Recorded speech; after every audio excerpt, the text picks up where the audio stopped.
I'm talking to a very niche group of Black women that I know are already online based off the other groups that I see that are usually from faceless accounts. I want you to know that this is a Black women first and focused space. What does that mean?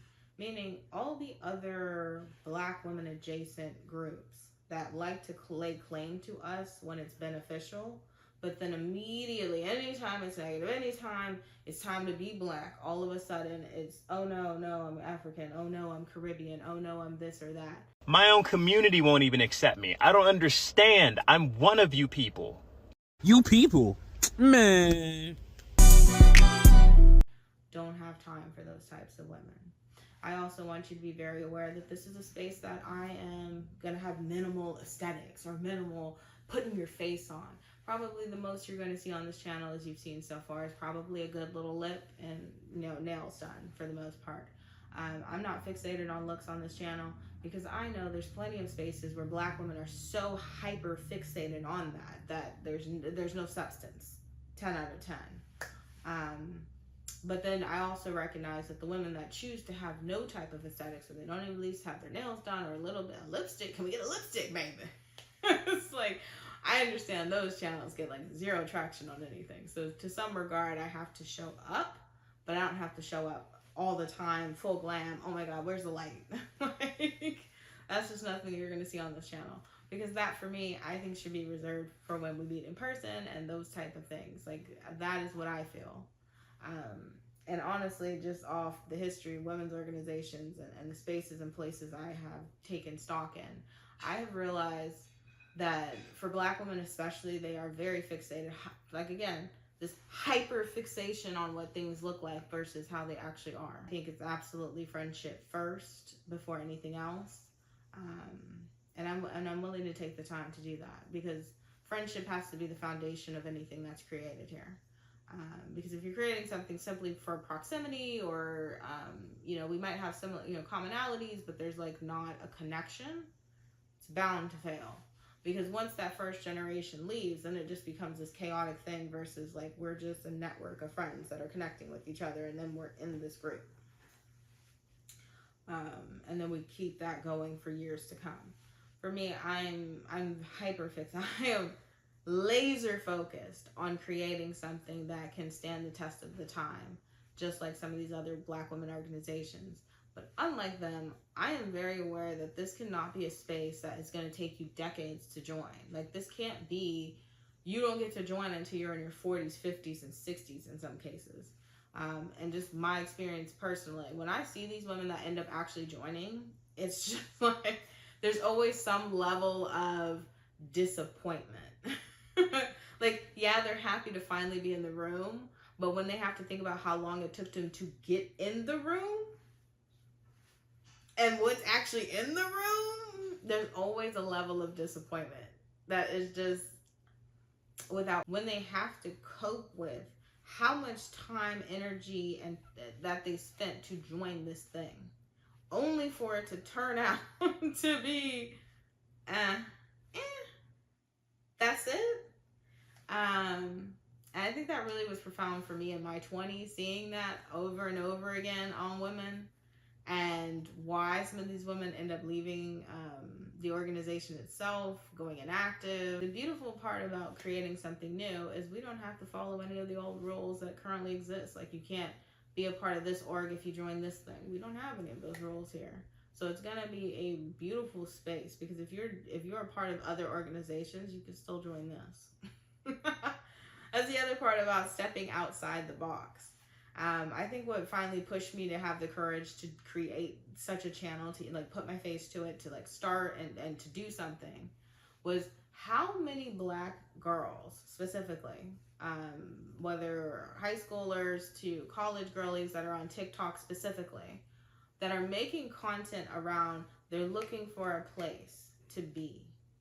And I personally do not want to be one of these Gen Xers or boomers that truly did nothing to contribute to that in my lifetime. So I'd rather start now in my 30s and spend the rest of my 30s to build something for these girls and myself, than to be in a space where I'm just another old woman who did nothing.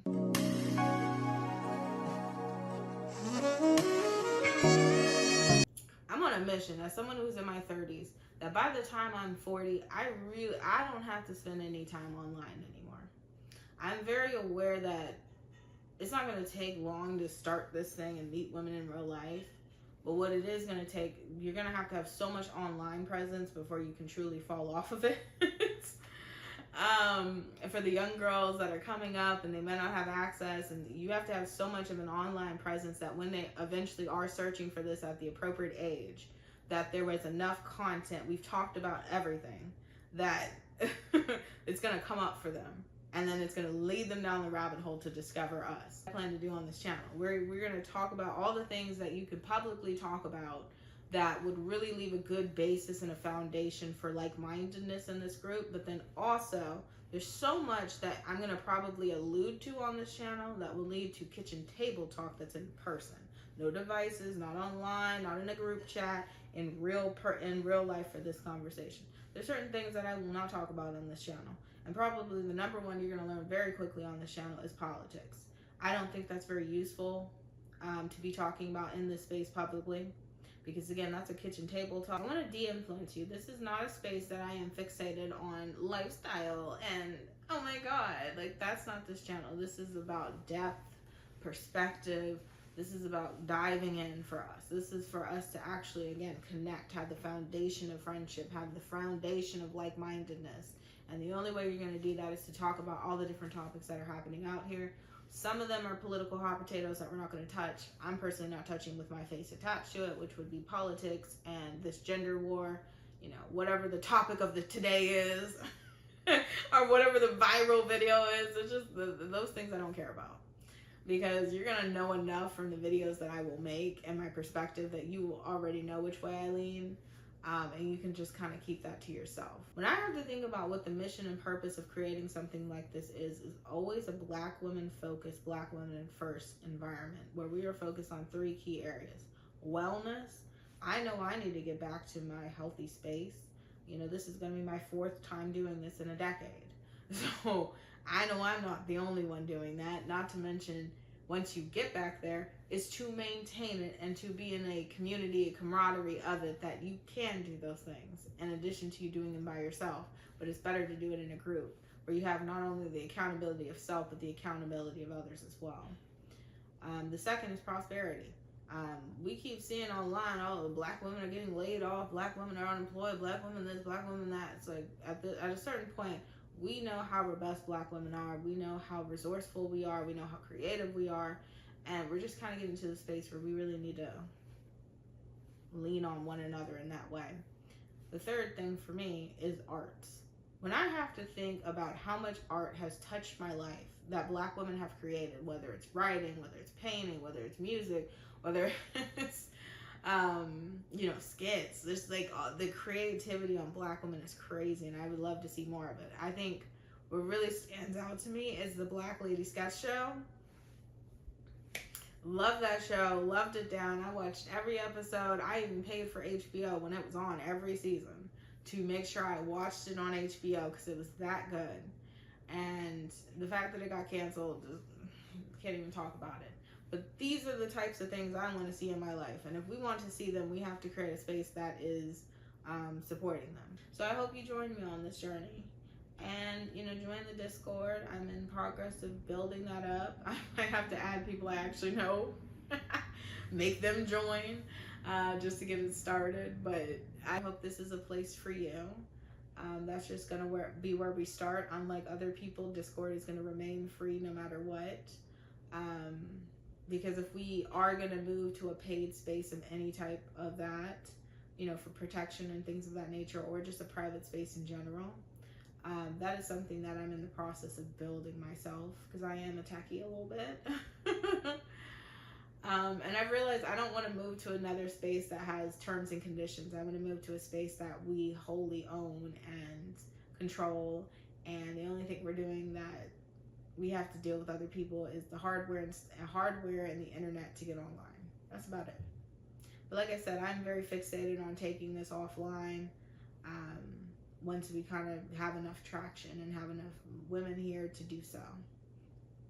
Would be my primary focus. So I hope you join, and I I hope this is a fit for you and you join us. Thank you so much for watching to the end. Feel free to click around and watch something else. But until then, I'll catch you in the next one, or we'll connect in Discord. Until then, bye.